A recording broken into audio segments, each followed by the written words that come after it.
আসসালামু আলাইকুম। সকলকে আমন্ত্রণ আনন্দ টিভি সংবাদে। আপনাদের সঙ্গে আছি আমি সুমাইয়া আজাদ।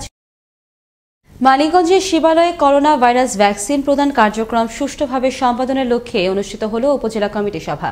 বৃহস্পতিবার উপজেলা পরিষদের সভাকক্ষে শিবালয় উপজেলা নির্বাহী কর্মকর্তা বিএম রুহুল আমিন রিমনের সভাপতিত্বে সভায় প্রধান অতিথি হিসেবে উপস্থিত ছিলেন উপজেলা চেয়ারম্যান রেজাউর রহমান খান জানু। সভায় কোভিড ভ্যাকসিন বিভিন্ন ইউনিয়ন কেন্দ্রের সংরক্ষণ, পরিবহন এবং প্রদান কেন্দ্রের নিরাপত্তা বিষয়ে আলোচনা করা হয়।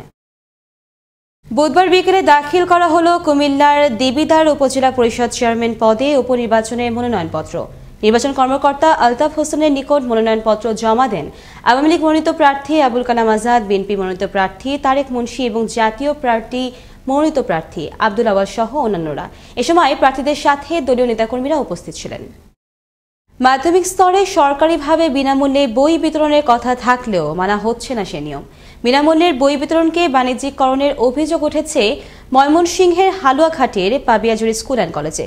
শিক্ষার্থীর প্রতি নেওয়া হচ্ছে 200 করে টাকা। এতে ক্ষোভ প্রকাশ করেছেন শিক্ষার্থীদের অভিভাবকরা। এই ঘটনায় উপজেলা মাধ্যমিক শিক্ষা অফিসার বরাবর লিখিত অভিযোগ দায়ের করেন 78 জন অভিভাবক। ময়মনসিংহ থেকে ওমর ফারুক সুমনের তথ্য ভিডিওচিত্রে দেখুন ডেস্ক রিপোর্ট।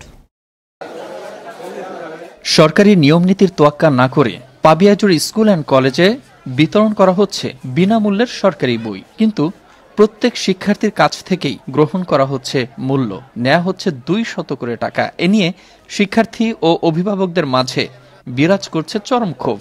এরই ধারাবাহিকতায় গত 24শে জানুয়ারি উপজেলা মাধ্যমিক শিক্ষা অফিসার বরাবরে লিখিত অভিযোগ দায়ের করেন ক্ষুব্ধ অভিভাবকরা। টাকা না দিলে বই বিতরণ করা হবে না, এমন অভিযোগও রয়েছে ভারপ্রাপ্ত অধ্যক্ষের বিরুদ্ধে। বই নেওয়ার জন্য 200 টাকা রাখছে, বই দেয় নাই, বই পরে দেবো। 650 করে টাকা চাইছে, আমি নিজে 200 টাকা দিয়ে চলে গেছি। অভিভাবক আছে, প্রত্যেকের যে কাহিনীটা প্রত্যেকটা লোকের এই বিস্তারিত পরে ছেলেমেয়েরা বলছে তোমরা টাকা বাইরে থেকে নিয়ে আসো। পরে জানুয়ারি 2 তারিখ তারা 200 করে টাকা নিয়ে এরা বই নিয়ে গেছে। আর ভারপ্রাপ্ত অধ্যক্ষ জানালেন বই বিতরণে কোনো টাকা নেওয়া হয়নি, টাকা নেওয়া হয়েছে ভর্তির ফি হিসেবে।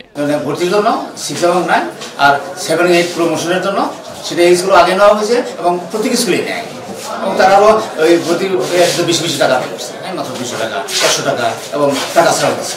অপরদিকে টাকার বিনিময়ে যদি বই বিতরণ করা হয়ে থাকে তাহলে শাস্তি প্রদানের দাবি জানিয়েছেন প্রতিষ্ঠানের সভাপতি।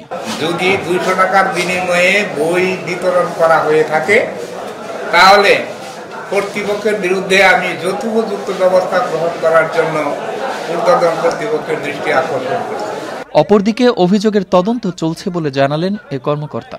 আমি অন দ্য স্পটে যে বিষয়টা তদন্ত করে আসছি, অভিভাবক, শিক্ষার্থী এবং এলাকার গণ্যমান্য ব্যক্তি উপস্থিত ছিলেন। তো বিষয়টা যেহেতু তদন্তাধীন, আর তদন্তের কার্যক্রম এখনো সম্পন্ন হয় নাই। মাননীয় প্রধানমন্ত্রীর নির্দেশে সারা দেশে বিনামূল্যে বিতরণ করা হচ্ছে বই, কিন্তু কিছু স্বার্থান্বেষী মহলের কারণে প্রশ্নবিদ্ধ হচ্ছে প্রধানমন্ত্রীর এই মহৎ উদ্যোগ। তাই বই বিতরণে অনিয়ম প্রমাণিত হলে দৃষ্টান্তমূলক শাস্তি প্রদানের দাবি স্কুল কলেজ সংশ্লিষ্ট সবার। তাই বই বিতরণে অনিয়ম প্রমাণিত হলে দৃষ্টান্তমূলক শাস্তির দাবি শিক্ষার্থী এবং অভিভাবকদের। মুস্তফা কামাল তোহা, আনন্দ টিভি, ন্যাশনাল ডেস্ক। টাঙ্গাইলে করোনা ভ্যাকসিন প্রয়োগ বিষয়ে 2 দিন ব্যাপী প্রশিক্ষণ সমাপ্ত হয়েছে। জেলা সিভিল সার্জনের হলরুমে প্রশিক্ষণের আয়োজন করে জেলা স্বাস্থ্য বিভাগ। 2 দিনে উপজেলার স্বাস্থ্য কর্মকর্তা, মেডিকেল অফিসার, জেলা ইপিআই সুপারিনটেন্ডেন্ট ও মেডিকেল টেকনোলজিস্ট সহ মোট 67 জনকে প্রশিক্ষণ দেওয়া হয়। এছাড়া ঘাটাইল সিমেজ হাসপাতালে 3 জন জেলা পর্যায়ে প্রশিক্ষণ গ্রহণ করেছেন। মোমিনশাহী সেনানিবাসের পার্শ্ববর্তী এলাকার হতদরিদ্র ও অসহায় 450টি পরিবারের মাঝে শীতবস্ত্র বিতরণ করেছে আরডক সদর দফতর। বৃহস্পতিবার সেনানিবাস সংলগ্ন মাঠে আনুষ্ঠানিকভাবে আরডকের general commanding officer lieutenant general SM Motiur Rahman দুস্থ ও শীতার্ত মানুষের হাতে শীতবস্ত্র তুলে দেন। ভবিষ্যতেও আরডকের উদ্যোগে এমন মানবিক সহায়তা অব্যাহত থাকবে বলে জানান তিনি। এ সময় পদস্থ সেনা কর্মকর্তাগণ উপস্থিত ছিলেন। পটুয়াখালীর কলাপাড়া পৌরসভা নির্বাচনের দিন যতই ঘনিয়ে আসছে ততই বাড়ছে প্রচারণা।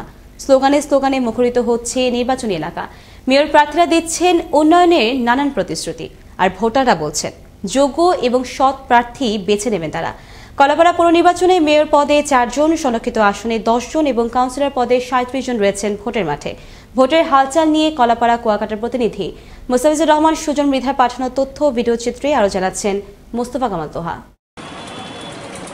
14 ফেব্রুয়ারি প্রথম ইভিএম পদ্ধতির মাধ্যমে ভোট প্রদান করবেন পটুয়াখালী কলাপাড়া পৌরসভার 12,891 জন ভোটার। এর মধ্যে পুরুষ ভোটার 6,334 জন ও মহিলা ভোটার 6,557 জন। নির্বাচনী প্রচারণায় প্রতিদিন উঠান বৈঠক, প্রার্থীদের কাছে গিয়ে ভোট চাওয়া সহ সকাল থেকে রাত পর্যন্ত চায়ের দোকানে থাকে নির্বাচনী প্রচারণা। আর আলোচনায় থাকে কে হচ্ছেন আগামী দিনের কলাপাড়ার পৌর মেয়র।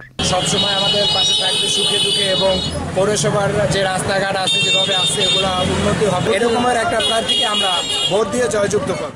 সৎ, যোগ্য এবং আমাদের যারা সবসময় পাশে থাকবে, আমাদের সুবিধা দেখবে, তাদেরকে আমরা ভোট দেবো। আমরা চাই ভালো একজন প্রার্থী হোক আমাদের মাঝে, আমাদের জন্য খেয়াল রাখি, আমরা এমন প্রার্থীকে আমরা ভোট দেব। বিগত 5 বছরে যে উন্নয়নমূলক কাজ হয়েছে তাতে করে এবারও ধারাবাহিক জয় প্রত্যাশী আওয়ামী লীগ মনোনীত মেয়র প্রার্থী। এবারও দিলেন উন্নয়নের প্রতিশ্রুতি। নৌকামাকড়ার অজস্র ভোট আছে, নৌকামাকড়া এই নির্বাচনে জিতবে। যে কয়টি রাস্তাঘাট বাকি আছে সেই কয়টি রাস্তাঘাট করব। ড্রেন, কালভার্ট এবং পৌরসভার মধ্যে একটি খাল বহমান আছে, সেই খালটি আমি উদ্ধার করব। এদিকে নিরপেক্ষ ভোট হলে জয়ের ব্যাপারে শতভাগ আশাবাদী বলে জানালেন বিএনপি মনোনীত ধানের শীষ প্রতীকের এই প্রার্থী। বিএনপির মনোনীত প্রার্থী ধানের শীষ আমার প্রতীক। আমি যদি আবার মেয়র হই, আগে যেভাবে কাজ করেছি ঠিক সেইভাবেই মানুষের জন্য কাজ করব। সকল পৌরবাসীর সমান সুযোগ আমার কাছে পাবে। নির্বাচনের সুষ্ঠু পরিবেশ থাকলে পৌরবাসী তাকেই জয়যুক্ত করবে বলে জানালেন স্বতন্ত্র প্রার্থী। কলাপাড়ার প্রথম শ্রেণীর পৌরসভা হলেও রাস্তাঘাট, ড্রেনেজ ব্যবস্থা এতটাই অপ্রতুল যে এখনো সাধারণ নাগরিক এই সেবাটি পাচ্ছেন না।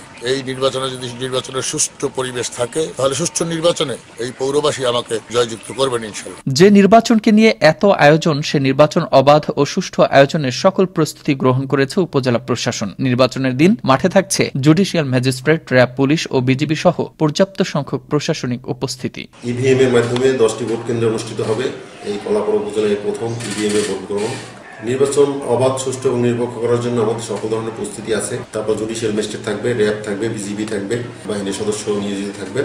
আমরা একটা সুষ্ঠু, সুন্দর এবং নিরপেক্ষ নির্বাচন উপহার দিতে পারবো ইনশাআল্লাহ। কে হচ্ছেন পটুয়াখালীর কলাপাড়া পৌরসভার পৌর মেয়র তা জানতে অপেক্ষা করতে হবে আসছে 15 ফেব্রুয়ারি পর্যন্ত। নির্বাচিত হোক কর্মঠ, সৎ এবং সাহসী পৌর মেয়র, এমনটাই প্রত্যাশা স্থানীয় গণতন্ত্রকামী জনতার। মোস্তফা কামাল তোহা, আনন্দ টিভি, ন্যাশনাল ডেস্ক। এই ছিল এখনকার মতো। আনন্দ টিভির সংবাদ দেখুন প্রতিদিন বিকেল 5টা 30 মিনিট এবং রাত 9টা 30 মিনিটে। আনন্দ টিভির সঙ্গে থাকার জন্য সকলকে ধন্যবাদ।